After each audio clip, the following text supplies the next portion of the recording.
Good morning students. Chapter 12ના આપણે વધારાના સ્વાધ્યાયના દાખલાઓ જોઈએ.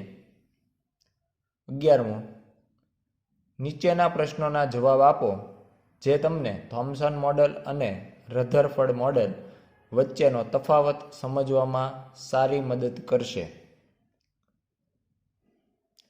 એ.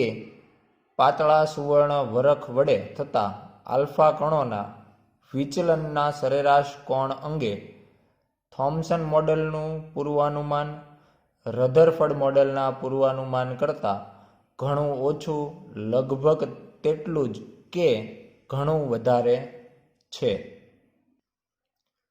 અહીંયા આકૃતિની અંદર આપણે એક થોમ્સન મોડેલ પ્રકારનું મોડેલ દર્શાવેલું છે, જેમાં ધન વિદ્યુતભાર છે એ સતત રીતે આખા પરમાણુની અંદર પથરાયેલું હોય. અને હવે જો આ તરફથી કોઈ પણ જગ્યાએથી આલ્ફા કણો એના ઉપર આપાત કરવામાં આવે બીજી તરફથી, તો સ્વાભાવિક છે કે એના જે ગતિપથ છે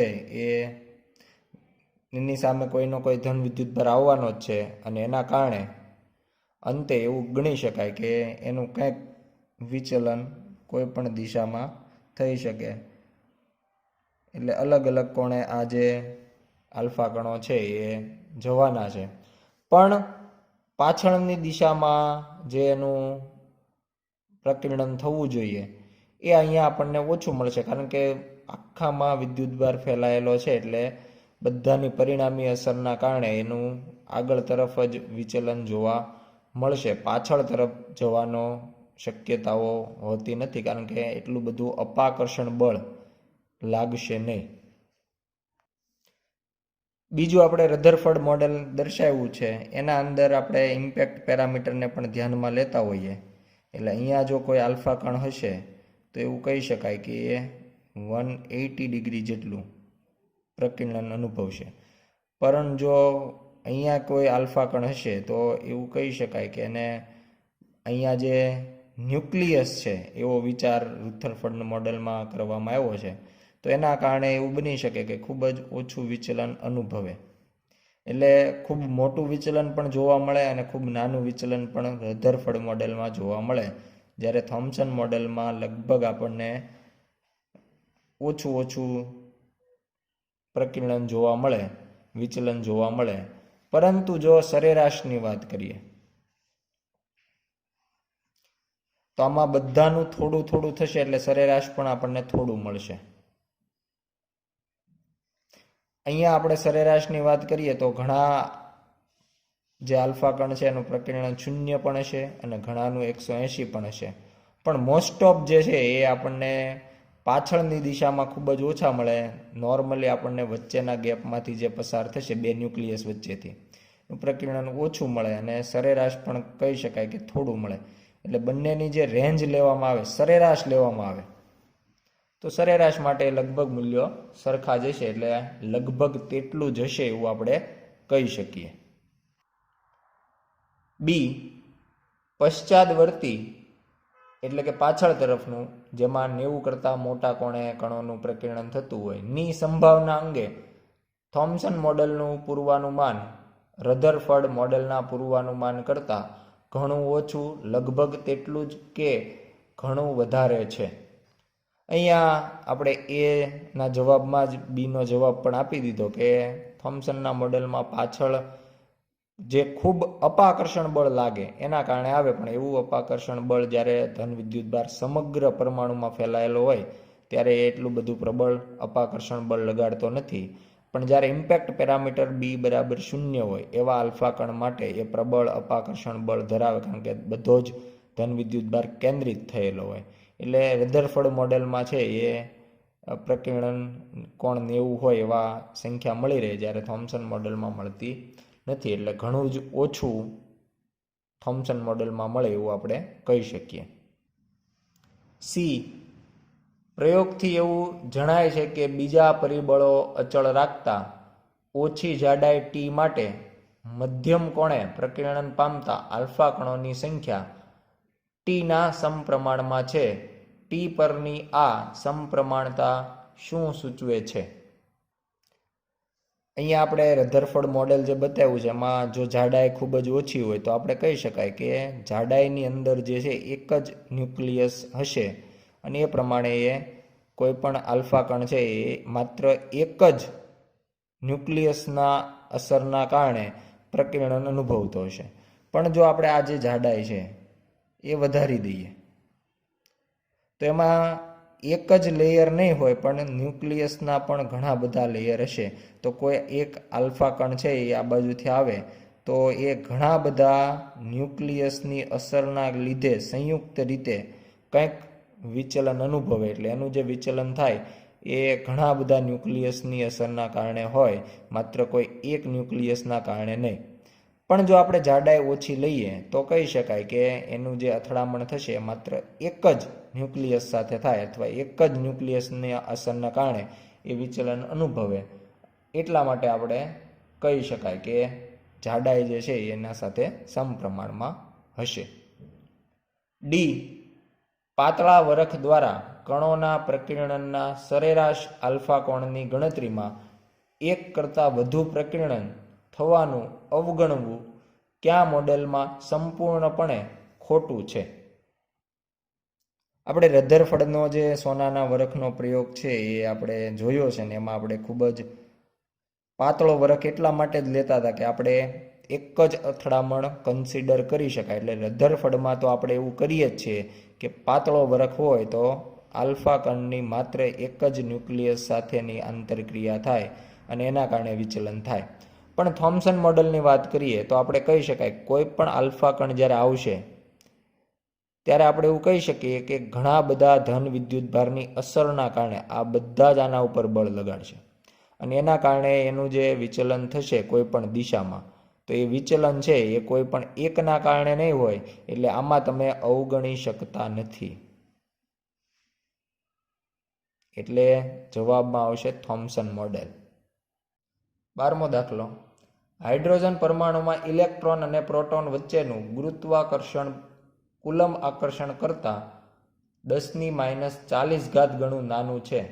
આ હકીકતને જોવાની અનેક વૈકલ્પિક રીત ઇલેક્ટ્રોન અને પ્રોટોન ગુરુત્વાકર્ષણથી બંધિત હોત તો હાઇડ્રોજન પરમાણુની પ્રથમ બોહર કક્ષાની ત્રિજ્યાનો અંદાજ મેળવવાની છે. તમને એનો ઉત્તર રસપ્રદ લાગશે. અહીંયા આપણે ધારી લઈએ કે ન્યુક્લિયસ અને બાહ્ય કક્ષામાં જે ઇલેક્ટ્રોન હોય એમના વચ્ચે માત્ર ને માત્ર ગુરુત્વાકર્ષણ બળ જ લાગતું હોય, કોઈ વિદ્યુતીય બળ અસર કરતું નથી, કુલમ બળ ધ્યાનમાં ન લઈએ તો પ્રથમ જે કક્ષા હોય એની ત્રિજ્યા આપણને કેટલી મળશે? એના માટે આપણે પ્રથમ કક્ષાની ત્રિજ્યા ધ્યાનમાં લઈએ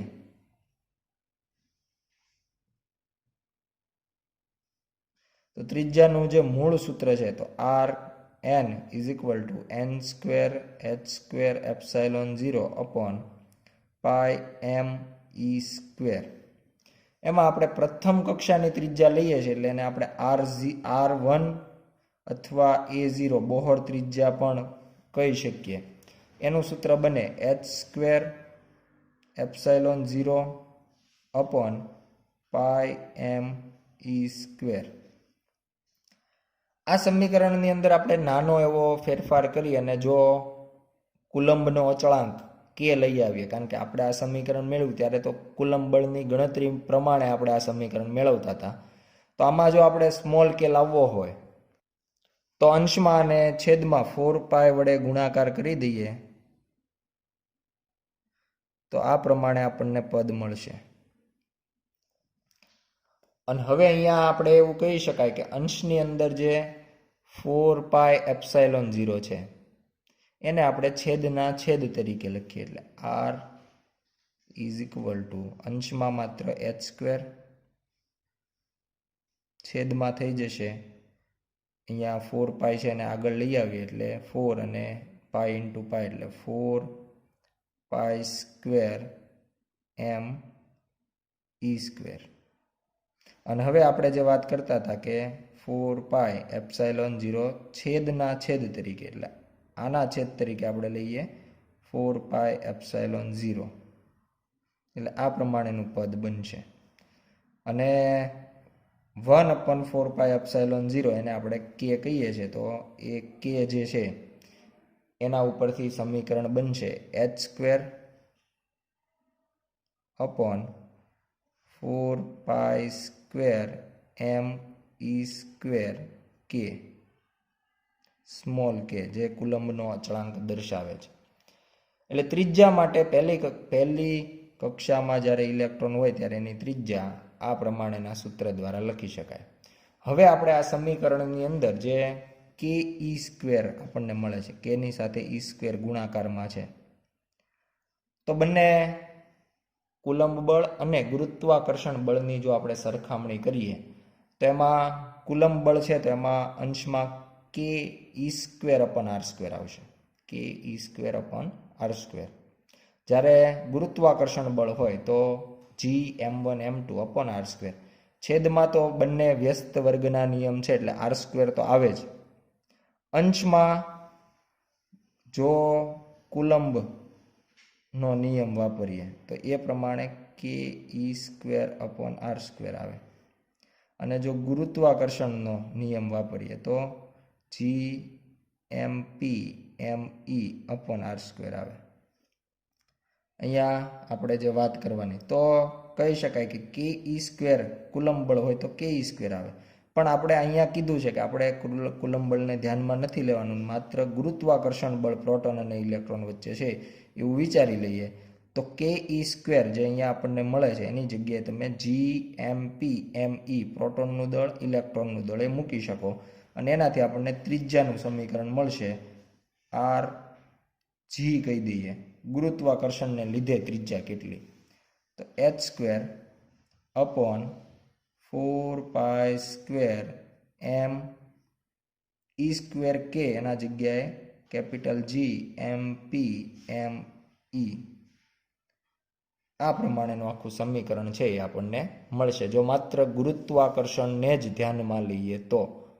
અને હવે બધી જ રાશિઓની આપણે જોઈ શકીએ કે લગભગ અચળાંકો જ છે, તો કિંમત મૂકી દઈએ. h તરીકે લઈએ 6.6 × 10⁻34 આખાનો વર્ગ ભાગ્યા 4 પાય એટલે 3.14 નો વર્ગ એટલે લગભગ મળશે 9.87, એટલે વર્ગ જ ડાયરેક્ટ લખી દઈએ. અહીંયા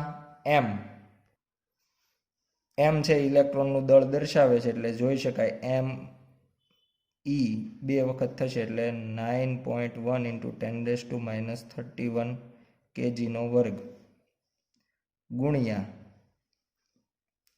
g તરીકે આપણે ગુરુત્વાકર્ષણનો સાર્વત્રિક અચળાંક લઈએ 6.67 × 10⁻11 અને છેલ્લે mp તરીકે પ્રોટોનનું દળ ગુણ્યા 1.67 × 10⁻27 kg.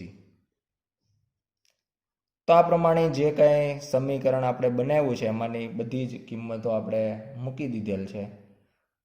આના ઉપરથી જો ગણતરી કરીએ તો ત્રિજ્યા છે એનો જવાબ આપણને મળશે = 1.2 × 10⁻29 મીટર. 1.2 × 10⁻29 મીટર. એના માટે કહી શકાય કે અત્યારે આપણા બ્રહ્માંડની જે સાઇઝ છે એના કરતાં પણ આ ત્રિજ્યા ખૂબ જ મોટી છે. એટલે પહેલો ઇલેક્ટ્રોન જે છે એ આપણા બ્રહ્માંડની જે સાઇઝ છે એના કરતાં પણ બહાર ફરતો હોય, એટલે પરમાણુ ખૂબ જ મોટો હોય એવું આપણે સ્પષ્ટ કહી શકીએ જો માત્ર ગુરુત્વાકર્ષણને ધ્યાનમાં લઈએ તો. ત્યારબાદ 13મો દાખલો. હાઇડ્રોજન પરમાણુ સ્તર n થી n-1 સ્તર પર સંક્રાંતિ કરે ત્યારે ઉત્સર્જિત વિકિરણની આવૃત્તિ માટેનું સૂત્ર મેળવો. n ના મોટા મૂલ્ય માટે દર્શાવો કે આ આવૃત્તિ કક્ષામાં ઇલેક્ટ્રોનના ભ્રમણની પ્રચલિત આવૃત્તિ બરાબર છે. અહીંયા કોઈ n નંબરની કક્ષામાંથી n-1 નંબરની કક્ષામાં ઇલેક્ટ્રોન સંક્રાંતિ કરે છે. તો આના માટે લખી શકાય કે જ્યારે ઇલેક્ટ્રોન nમી કક્ષામાંથી કોઈ n-1મી કક્ષામાં જાય તો n જે છે એ આપણા માટે n ઇનિશિયલ બની જાય અને n-1 એ આપણા માટે nf ફાઇનલ છેલ્લે n-1મી કક્ષામાં એ આવશે. અને હવે જ્યારે આ પ્રમાણે સંક્રાંતિ કરે ત્યારે એમાંથી ઉત્સર્જિત વિકિરણની આવૃત્તિને જો આપણે ન્યૂ કહીએ અથવા તો એફ, એની પ્રચલિત સંજ્ઞા એફ છે, તો એ લખીએ m e⁴/8ε0² h³ કૌંસમાં 1/nf² - 1/ni². આ પ્રમાણે આપણે એના માટેનું સમીકરણ લખી શકીએ આવૃત્તિ માટે. આવૃત્તિ માટેની સંજ્ઞા કોઈ આઈમી કક્ષામાંથી એફમી કક્ષામાં જાય એટલે આપણે એને IF એવું નામ પણ આપતા હોઈએ. હવે અહીંયા આપણી પાસે જે ni અને nfની વેલ્યુઓ જે આપણને કહેવામાં આવી છે મૂકી દઈએ તો mu IF is equal two me⁴/8ε0² h³ કૌંસમાં 1/n ફાઇનલ છેલ્લે n-1મી કક્ષામાં આવે એટલે કૌંસમાં n-1 આખાનો વર્ગ -1/ni તરીકે n લઈએ એટલે n². આ પ્રમાણેનું સમીકરણ બને. કૌંસની અંદર આપણે લસા લઈ લઈએ એટલે me⁴/8ε0² h³ કૌંસમાં લસા લઈએ તો લસા મળશે n² કૌંસમાં n-1² અંશમાં લખી શકાય n² માઇનસ અહીંયા n-1 આખાનો વર્ગ છે એનું સાથે સાથે વિસ્તરણ કરવું હોય તો વિસ્તરણના સ્વરૂપમાં પણ લખી શકાય અથવા તો આખા કૌંસને વર્ગના સ્વરૂપમાં રાખીએ. હવે આપણે અંશને કૌંસની અંદર સાદુરૂપ આપીએ એટલે me⁴/8ε0² h³ કૌંસમાં n² માઇનસ વિસ્તરણમાં થશે n² માઇનસ માઇનસ થઈ જશે પ્લસ 2n - 1 અપોન n² કૌંસમાં n-1². અહીંયા n² પ્લસ માઇનસ કેન્સલ થઈ જશે. me⁴/8ε0² h³ 2n-1 છેદમાં n² n-1². આ પ્રમાણેનું સમીકરણ મળશે જેને આપણે માંગેલ સમીકરણ કહી શકીએ. એટલે આ પ્રમાણે કોઈ nમી કક્ષામાંથી જ્યારે n-1મી કક્ષામાં આવે ત્યારે એની આવૃત્તિ સમીકરણ 1 દ્વારા આપી શકાય. પરંતુ હવે આપણને એવું કહેવામાં આવ્યું છે કે nનો જો બહુ મોટો ક્રમ હોય તો જ્યારે કોઈ nમાંથી n-1માં આવે ત્યારની આવૃત્તિ અને nમી કક્ષામાં ભ્રમણની આવૃત્તિ બંને સમાન હોય. તો પહેલાં તો આપણે nમી કક્ષામાંથી n-1મી કક્ષામાં આવે અને nનું મૂલ્ય 1 કરતાં ખૂબ જ મોટું, તો કહી શકાય કે nનું મૂલ્ય જો ખૂબ જ મોટું હોય તો nની સાપેક્ષે 1ને અવગણી શકાય. એટલે આ બંને કૌંસ એવા છે કે જેમાં જો અહીંયા જોઈ શકાય 2n-1 તો nનું મૂલ્ય ખૂબ મોટું હોય તો એની સાપેક્ષે 1ને અવગણી શકાય અને આ કૌંસમાં પણ સેમ થશે. તો એના ઉપરથી કૌંસ છે એ લખી શકાય કે NIF is equal two me⁴/8ε0² h³ અંશમાં થઈ જશે 2n છેદમાં એન સ્ક્વેર, અને કાઉન્સમાં પણ 1 ને આપણે અવગણીએ તો એન સ્ક્વેર, એટલે એનની 4 ઘાત થશે. અહીંયા એક એન છે એ કેન્સલ થઈ જશે અને 2 છે અહીંયા 8 સાથે કેન્સલ થાય, તો એનાથી આપણને જવાબ મળશે me⁴ upon 4 epsilon 0 square h³ n³. આ પ્રમાણેની આવૃત્તિ છે એ એનનું જ્યારે ખૂબ મોટું મૂલ્ય હોય ત્યારે આવૃત્તિ આપણે આ સમીકરણ દ્વારા દર્શાવી શકાય. ત્યારબાદ હવે આપણે વાત કરીએ કે જ્યારે ઇલેક્ટ્રોન કોઈ nમી કક્ષામાં ભ્રમણ કરતો હોય તો એની આવૃત્તિ કેટલી હોય. અને આ આવૃત્તિ માટે આપણે એના ઝડપના સૂત્રથી શરૂઆત કરીએ કે ઝડપને આપણે કેપિટલ V વડે દર્શાવીએ તો એ હશે 2πr/T, અંતરના છેદમાં સમય. તો અંતર થશે 2πr અને સમય એના આવર્તકાળ જેટલો. આવર્તકાળના વ્યસ્તને આપણે એની આવૃત્તિ કહીએ એટલે 2πrf. આ પ્રમાણેનું સમીકરણ બને અને આના ઉપરથી જો f લખીએ આપણે તો f = V/2πr. આ મુજબ સમીકરણ આપણને મળશે. અહીંયા આપણે પહેલાં વાત કરીએ વેગની, ઝડપની. તો ઝડપ જે છે એ આપણે કોઈ પણ nમી કક્ષા માટે e²/2ε0 nh સમીકરણ દ્વારા આપી શકીએ. આ ઝડપ થશે છેદમાં 2πr, એટલે છેદમાં 2π, r એટલે એની ત્રિજ્યા માટેનું સમીકરણ પણ આપણે જાણીએ છીએ. nમી કક્ષાની ત્રિજ્યા હશે n² h²ε0 છેદનો છેદ અંશમાં જ લખી નાખીએ તો πme². ત્રિજ્યા માટે આપણે n² h²ε0 છેદમાં πme² સમીકરણ વાપરતા હોય. આ મુજબનું સમીકરણ મળે અને એના અંદર જોઈ શકાય કે ઉપર નીચે પાય છે એ કેન્સલ થઈ જશે અને સાદું રૂપ આપીએ તો f લખાશે આવૃત્તિ me² એટલે